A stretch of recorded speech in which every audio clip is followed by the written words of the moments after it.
దయచేసి మీరందరూ కూడా అర్థం చేసుకోవాలని నేను ప్రభు పేరట మనవి చేస్తూ ఉన్నాను.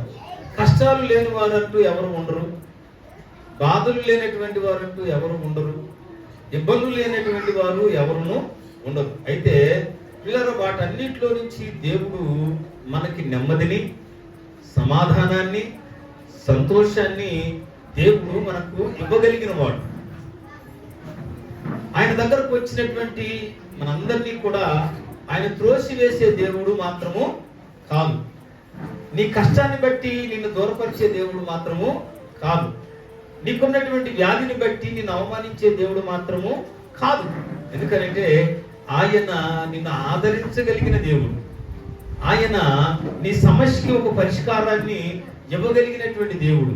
ఆయన నీ కన్యలను తొడచేటటువంటి దేవుడుగా ఆయన ఉంటా ఉన్నాడు. అయితే పిల్లరా, మనందరము కూడా ఏం చేయాలంటే మనం ఆయనకు అప్పగించుకోవాలి.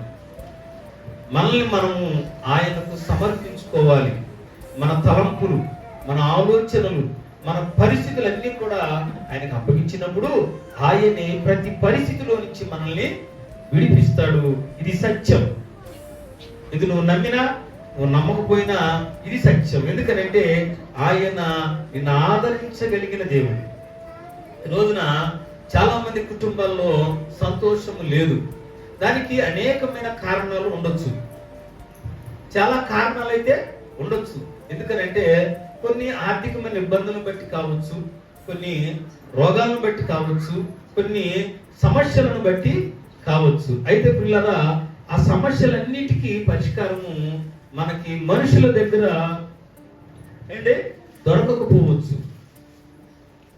మన బంధువుల దగ్గర మనకి దొరకకపోవచ్చు, కానీ మన ప్రభు దగ్గర మాత్రం ఖచ్చితంగా ఆ సమస్యకి పరిష్కారం దొరుకుతుందని నేను ప్రభు పేరట మీకు నేను తెలియచేస్తూ ఉన్నాను. ఎందుకంటే ఆయన చూచుచున్న దేవుడు, ఆయన పిల్లల చూచుచున్న దేవుడు, ఆయన నీ ప్రార్థనకు జవాబిచ్చే దేవుడు, ఆయన నీ హృదయ అంతరంగాలను పరిశీలించే దేవుడు. నీ సమస్యను ఆయన సమస్యగానే చూస్తాడు. ఆయన నీ బాధను ఆయన బాధగానే చూస్తాడు. ఆ బాధలో నుండి, ఆ సమస్యలో నుంచి నిన్ను విడిపించి నిన్ను సంతోషంగా ఉంచాలని ఆయన ఈ లోకానికి వచ్చాడు. ఇది సత్యం. కనుక పిల్లరా, మీరందరూ కూడా మరి వాక్యములు ఎదుగుతా ఉన్నారు, చక్కగా వాక్యం వింటా ఉన్నారు. మరి అమలు చేసే పిల్లలను కూడా అమలు చేయకుండా చక్కగా మరి కూర్చోబెడుతూ ఉన్నారు, సైలెంట్ గా వింటున్నారు. అయితే పిల్లరా, మరి నిన్ను నీవు అప్పగించుకున్నారా?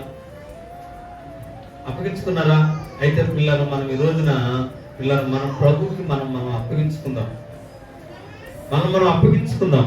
చూడండి పిల్లరా, వాక్యంలోనికి వెళదాం. అపోస్తుల కార్యముల గ్రంథము 8వ అధ్యాయం. అపోస్తుల కార్యముల గ్రంథము 8వ అధ్యాయం.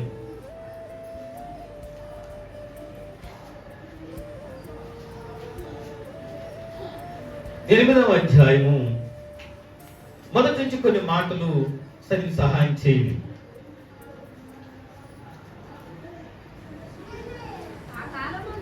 ఆ కాలమందు యెరూషలేములోని సంఘమునకు గొప్ప హింస కలిగినందున అపోస్తలులు తప్ప అందరూ యూదయ సమరయ దేశములందు చెదరిపోయిరి. భక్తిగల మనుషులు షెఫేరును సమాధి చేసి,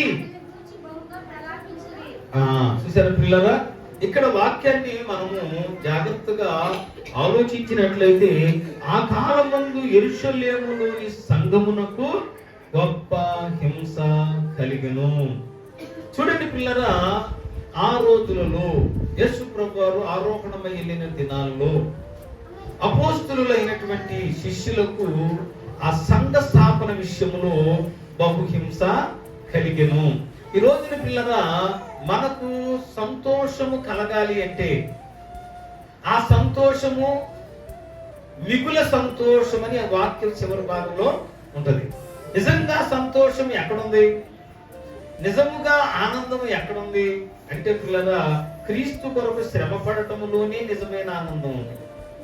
క్రీస్తు కొరకు మన ప్రాణములను అర్పించటంలోనే నిజమైన ఆనందము ఉంది. క్రీస్తు కొరకు మనకున్నవన్నీ త్యాగం చేయటంలోనే నిజమైన సంతోషము, ఆనందం ఉందని వాక్యము తెలియజేస్తా ఉంది. ఆ దినములలో సంఘమునకు ఏం కలిగిందట? గొప్ప హింస కలిగింది. ఎవరి వల్ల కలిగినది పిల్లరా? ఎవరి వల్ల కలిగిందని? పౌలు గారి వల్ల కలిగింది. అక్కడ ఉన్నటువంటి అధికారుల వల్ల కూడా కలిగింది. ఆ సమయంలో పిల్లరా, సౌలైతే ఇంటింటా వచ్చి ఏ మార్గంలో నడుస్తున్నటువంటి వారిని, ప్రభు కొరకు బ్రతుకుతున్నటువంటి వారిని, స్త్రీలనేమి పురుషులనేమి ఇంట్లో నుంచి ఈడ్చుకుని వచ్చి చెరసాలలో వేసెను. ఈ రోజున పిల్లరా, నీవు చిన్న చిన్న కష్టాన్ని నువ్వు అనుభవిస్తున్నావేమో, కష్టం వస్తే నువ్వు దేవుని విడిచిపెడుతున్నావేమో, చిన్న చిన్న మాటలకు దేవునికి వ్యతిరేకమైన ఆలోచనను కలిగి ఉన్నావేమో. కానీ పిల్లరా, ఆ రోజుల్లో భయంకరమైనటువంటి హింస కలిగెను. ఏమండి పిల్లరా, దేవుని యొక్క సువార్తను ప్రకటిస్తున్నటువంటి వారిని పిల్లరా రాళ్లతో కొట్టి చంపుతున్నటువంటి ఆ దినాలు. ఏమండి, ఆ రాళ్లతో కొట్టి చంపుతున్నటువంటి దినాలు. పౌలైతే ఇంటింటా వచ్చి ఏం చేస్తున్నాడు? ఎవరైతే యేసు ప్రభువుని నమ్ముకున్నారో, ఎవరైతే మారు మనసు పొందుతున్నారో, ఎవరైతే ఈ మార్గంలో నడుస్తున్నారో వారందరినీ కూడా ఇంట్లోనికి వెళ్ళి ఈడ్చుకొని వచ్చి వారిని చెరసాలలో వేయించి హింస పెడుతున్నటువంటి పరిస్థితి. ఈ రోజున నీకున్నటువంటి పరిస్థితులు ఒకసారి జ్ఞాపకం చేసుకో. నీకున్నటువంటి స్థితిగతులను ఒకసారి జ్ఞాపకం చేసుకో. నువ్వు ఎవరినైనా ఆరాధించవచ్చు, ఏ మతాన్నైనా నీకు స్వీకరించవచ్చు. భారతదేశము లౌకిక స్వతంత్ర దేశముగా పిల్లరా మరి మనకు అనుగ్రహించబడింది. నువ్వు దేనినైనా దేవుడిగా నువ్వు స్వేచ్ఛగా ఆరాధించవచ్చు. అయితే పిల్లరా, మరి ఈ రోజున నువ్వు దేవుడిని స్వేచ్ఛగా నువ్వు ఆరాధించగలుగుతున్నావా? ఆ రోజుల్లో పిల్లరా దేవుణ్ణి స్వేచ్ఛగా ఆరాధించడానికి లేదు అవకాశము, దేవుని దగ్గరకు వెళ్ళటానికి లేదు అవకాశము. ఎందుకంటే పిల్లరా, మరి హింసించే వారు తయారయ్యారు. సౌలైతే పిల్లరా స్త్రీలను పురుషులను కూడా ఇంట్లో నుంచి తీసుకొచ్చి కొట్టి హింసించి చంపి పిల్లరా చెరసాలలో వేస్తున్నారు. ఎందుకంటే పిల్లరా, యేసు ప్రభు మార్గమును నడుస్తున్నటువంటి వారిని. ఈ రోజున పిల్లరా, నీ మార్గం ఎలాగా ఉంది? ప్రభు కొరకు చిన్న శ్రమను అనుభవించడానికి నువ్వు ఇష్టపడుతున్నావా? చిన్న మాట అన్నప్పుడు నువ్వు ఇష్టపడుతున్నావా? ఇది నా కొరకే, ఇది ఒక ఆశీర్వాదం కొరకే అని నువ్వు గ్రహించగలుగుతున్నావా? మనం ఆలోచన చేయాలి పిల్లలు. ఎందుకంటే పిల్లరా, చెదిరిపోయిన వారందరూ కూడా, ఆ సంఘము నుండి చెదిరిపోయిన అందరూ కూడా సువార్త నిమిత్తమై ఆయా పరిసర ప్రాంతాలకు వెళ్ళి క్రీస్తే నిజమైన రక్షకుడు, యేసు ప్రభువే నిజమైన దేవుడు, ఆయన పరలోకం వెళ్ళాడు, మేము చూశాము, మరలా ఆయన తిరిగి వస్తాడు. నా ప్రియమైన దేవుని పిల్లరా, ఈ మనస్సు నీకు ఎల్లకాలము నీవు కలిగి ఉండాలి పిల్లరా.